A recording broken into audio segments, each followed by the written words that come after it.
singer-songwriter from San Francisco, but she moved to Wales for the weather and conducted a master's degree in Cardiff University in creative writing.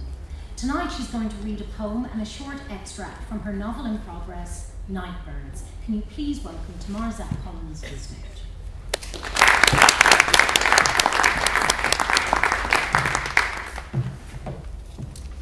The first is the poem, and it's called Look Out.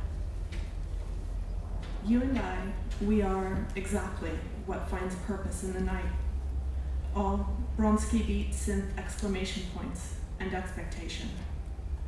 Parked, remember cold stars dancing above your head in broken-hearted time. Above gas station lights, burned into the early morning, where suburban childhood escape dreams lick at your ears, whispering of the big city beyond. In the empty abandon, talk frantically of the joy you caught, briefly between your fingers on the dance floor, in your search for the ever after, bar sticky and damp with sweat.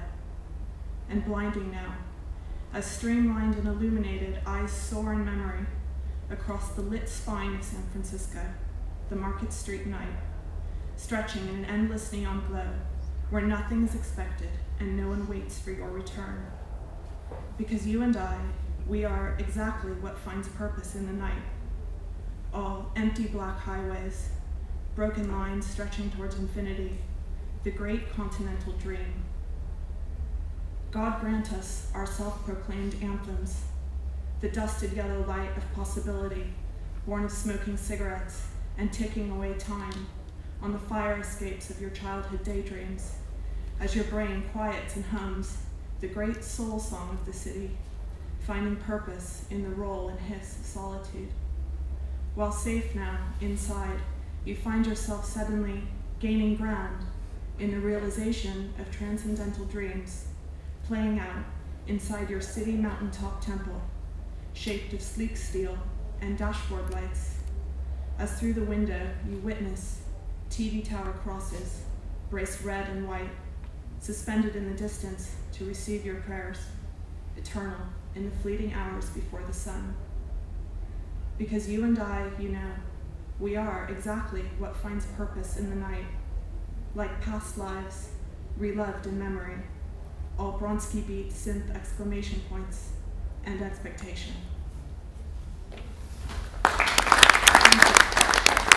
This next piece is an extract from my novel Nightbirds. The protagonist, Jonah, is homeless and looking for somewhere to sleep, and he ends up in Golden Gate Park.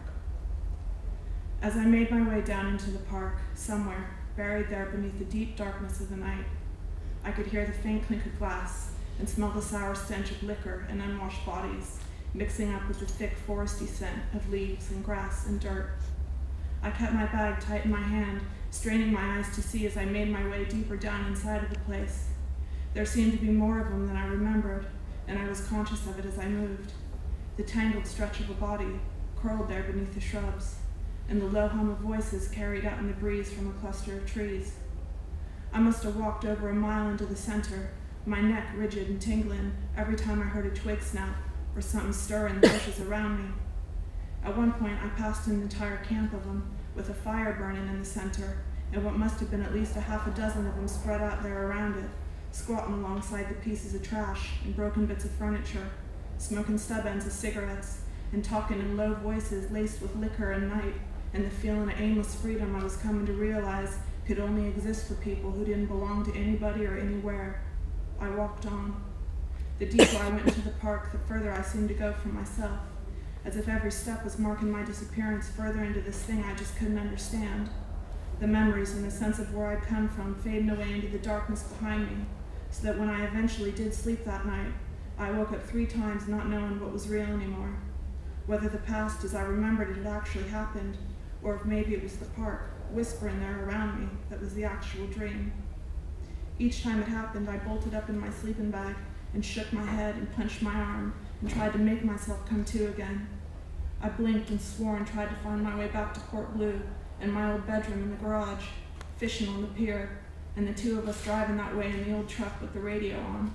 But each time was the same, and each time I was disappointed. I was alone there in the dark, sitting stock still with the earthy wind sweeping across my face, knowing that he was dead and that I was as lost and as low as I'd ever been. Thank you.